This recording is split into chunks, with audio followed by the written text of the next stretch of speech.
You clearly like smart money concepts, which is why you've probably clicked on this video. This video is going to be talking about order blocks and breakout order blocks when they do appear, which is probably something which you haven't actually heard of before, which is the whole entire point of me making this little series of videos when it comes to smart money concepts and the one or two extra things which I think really mark the difference between a good and an average trader. My name is Jay, I've been a full-time chef for quite a while and now I'm a full-time trader.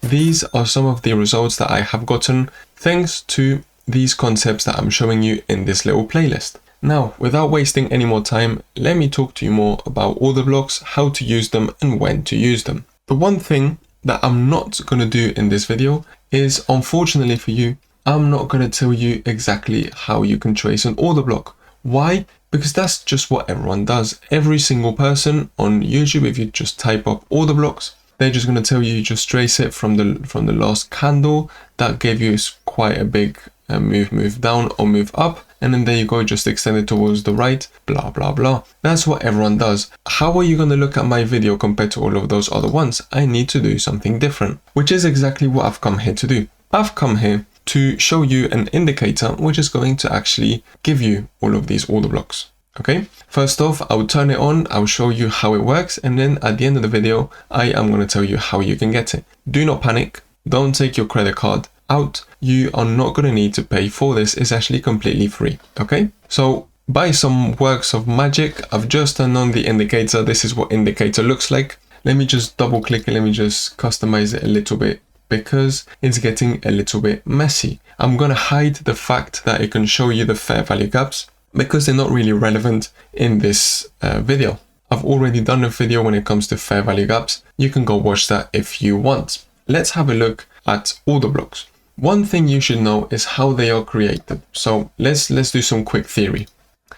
The price is coming up and then you get a big push down. Okay, this is a pivot point. A pivot point which our algorithm is going to detect that there has been volume in this. So what is an order block? It's an area of a pivot point which has been followed by a lot of volume. It's an institutional footprint.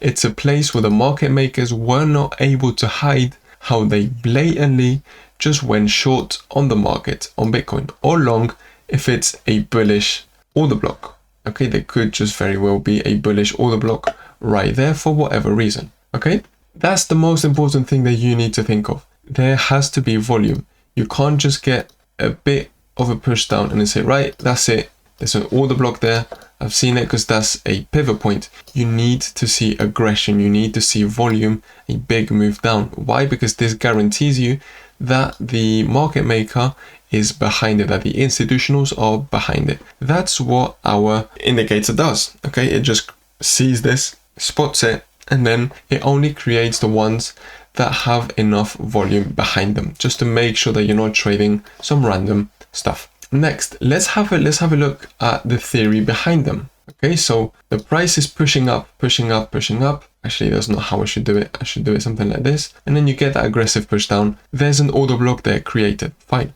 What does this mean? Market makers, the same way that we were saying that the price needs to be in the range for market makers to load up their long position, because if they've got a really large amount of money, they can't just click buy. Okay, if you want to know why, I recommend you go and watch the video of accumulation and distribution processes. Okay, you will learn exactly why. Because they can't just click buy or they can't just click sell, they need to space out their orders.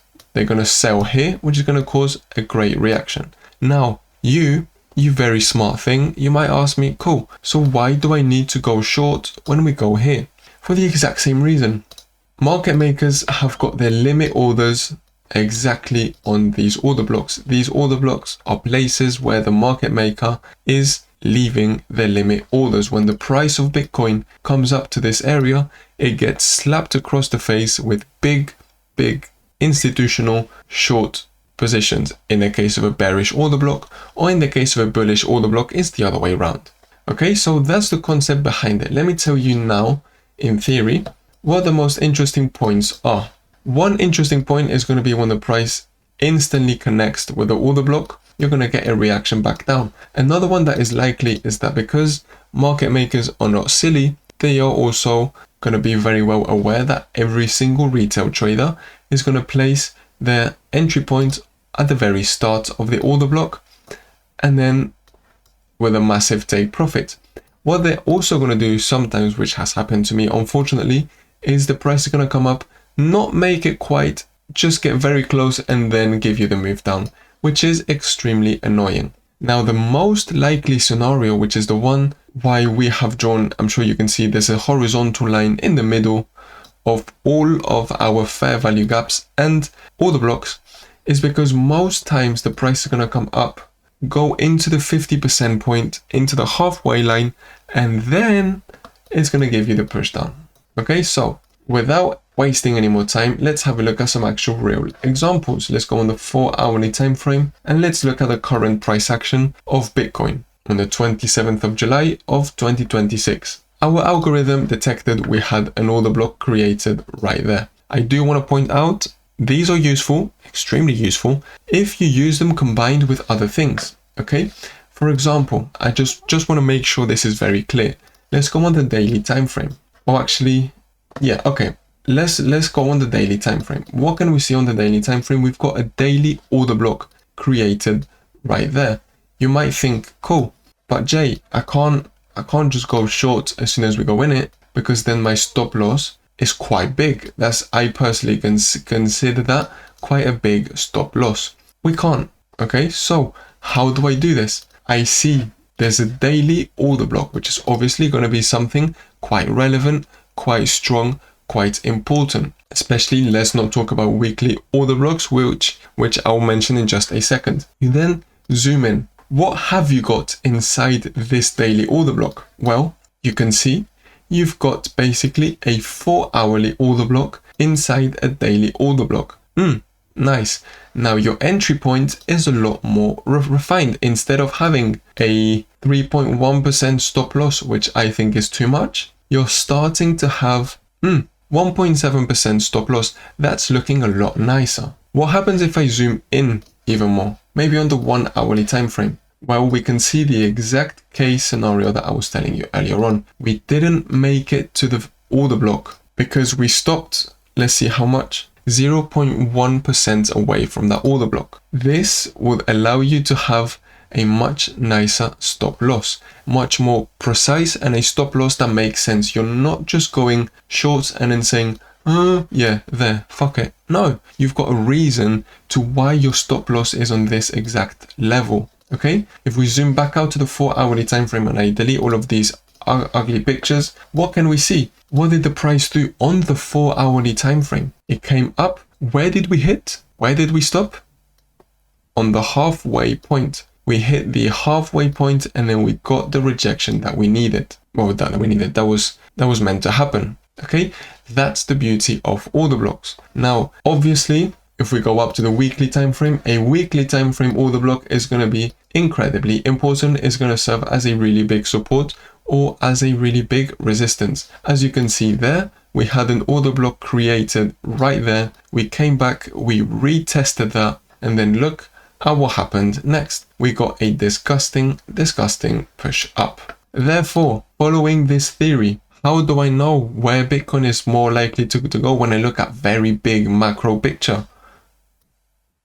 I know I've got a weekly order block at 53 to 48k, nearly 49k. Fine, I'm doing the exact same thing I just told you I was going to do. Let's zoom down. What can we see? Great. I can see an order block just below all of these recent lows, which maybe is not going to give me the biggest reaction ever, but it's still going to give me a fairly nice trade. And also, most importantly, it's going to give me a fairly nice risk management. How? Something like this. Well, this is a bit much. I would probably zoom back in and then look, see if there's any more structure there, if there's any more things, but it's a lot easier to trade smaller time frame order blocks rather than trying to say, okay, that's a weekly fair value gap or that's a weekly order block. My stop loss is like this. That's way too much. Okay, then what else can I see? This is looking quite interesting. The fact that basically in the halfway line of my weekly order block, exactly in the halfway line, I've got a daily order block. That is looking a lot nicer. That is making me a lot happier. Now imagine what happens if inside a weekly order block you get a daily order block. If inside that you get fair value gaps. If inside that you get exponential moving averages, you get volume profiles, you get, all of these things that I'm showing you in this little playlist. If you add them up, you end up with really high probability trades. Does that mean that you're going to win 100%? No, no one wins 100%. And if they promise you that, they're lying. Okay, trading is about taking the highest probability trades, and that's what I aim to do every single day. So I've spoken to you about order blocks. I've spoken to you about how you trade them. There's another fairly clear example of how they work. Got one created there. Move up, move down, retest, move back up. Cool. Okay, so you finally understand what an order block is. Great. We need to look at something called breaker order blocks. What is a breaker order block? So this order block here, which we're looking at, for example, right now, if we get a push up and we break it, some people might say this order block is lost, is broken, is dead. I say this order block is, well, is not me that says this. This is actually one of the things that smart money traders use and big institutional traders use when it comes to trading. Okay, so it's not just me saying, I think this is good. No, there's actual research for it. Okay. Once you break it, it turns into a breaker order block, which is an order block that used to be bearish. It is now bullish. Okay. What does this mean? It's a very similar concept to inverted fair value gaps. If you've got retail traders that are also leaving their short positions there with their stop loss like this, and you've also got institutional traders that have been going short and on every retest short, at some point, this is going to break. What is going to be the issue there? Well, you and I are fairly responsible human beings, and we place a decent stop loss. Some people don't. Some people don't place a stop loss. So then what happens? The price goes up, you lose this order block, and then the panic starts. Okay? Retail traders start panicking because their position is now losing, and they didn't put a stop loss. As soon as the price comes back around the order block, this poor retail trader, which used to be me, because I know exactly how it feels, that panic of seeing your hard-earned money, that money that you've traded hours of your life for, go to waste because you didn't do proper risk management. You see it, oh shit, it's finally coming back. No way, I'm finally nearly on break even. I'm gonna close so that I stop this suffering. I don't like trading. You've been ripping your hair off. As soon as you make it to this area, you close on break even. What happens when you close a short position? You are applying buying pressure. What happens when you close a long position? You are applying selling pressure.